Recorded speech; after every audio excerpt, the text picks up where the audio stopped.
Australia wear the green and gold like Brazil, but football is not their #1 sport. Brazil 2014 is their 4th appearance at the World Cup, having first qualified back in 1974. But a 32-year gap until qualification in 2006 echoed the nation's lack of enthusiasm for the sport. That year in Germany, though, the Socceroos under head coach Gus Hiddink defied the odds to make it into the knockout round. Unfortunately, a controversial penalty awarded eventual champions Italy a 1-0 win. And the Australian bandwagon was halted, but not before a new level of interest had gripped the nation. But recent poor results have led to a year of disarray since qualifying. They've become an unknown quantity, both to world football and inside their own camp. With a new coach, new captain, and while some would remain optimistic, expectations for Brazil have been lowered.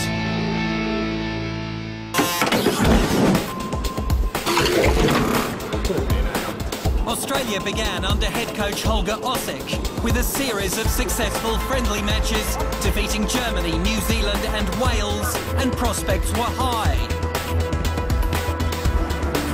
And despite topping their third-round qualification group, results were harder to come by in round 4.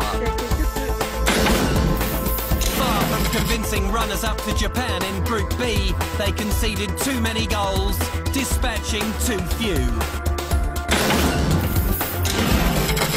They achieved draws away to Japan and at home to Oman, whilst defeating Iraq 1-0. But ever since Josh Kennedy rose high to head the Socceroos into Brazil, things have gone wrong. They suffered successive 6-0 defeats to both Brazil and France in friendly matches. And those poor results saw Osek sacked. Captain Lucas Neal, who will be 36 in Brazil, came under heavy criticism for his performances and called for him to stand down, reverberating through the media.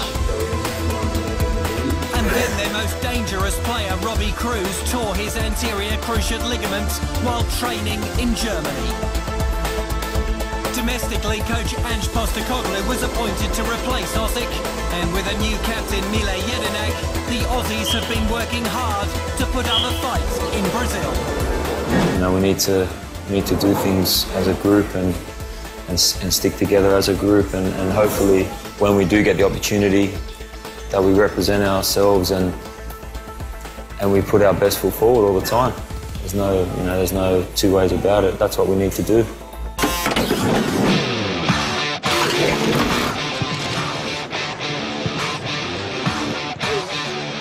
The Australian side has struggled to take shape since its change in leadership, with Postecoglou turning to a couple of home-based players down back. With the central defensive duo of Western Sydney Wanderers Mats Faranovic and Melbourne Victories Mark Milligan. Youngsters Tom Rogic and Tommy Orr of Celtic and FC Utrecht abroad have injected youth into the side, and with that, flair and creativity. Rogic is a silky playmaker who has the ability to change games, while speed, trickery and a solid work rate is what Orr will take to Brazil, adding diversity and unpredictability. For everybody too. Youth injection will be vital to assist veterans Crystal Palace's Mile Jedinak and the New York Red Bulls' Tim Cahill. Jedinak will most likely lead the Socceroos from midfield, while Tim Cahill, the first Australian to score a World Cup goal and the first to score goals in 2 World Cups, is the standout up forward. Despite being the oldest player in the squad, he'll offer invaluable inspiration. Australia's top goal scorer will be looking to set more scoring records to carry his team to the second round.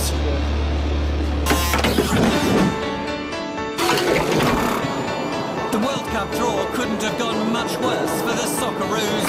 Drawn in Group B, alongside not only reigning champions Spain, but 2010 runners-up Netherlands, and arguably the most exciting side in world football right now, Chile.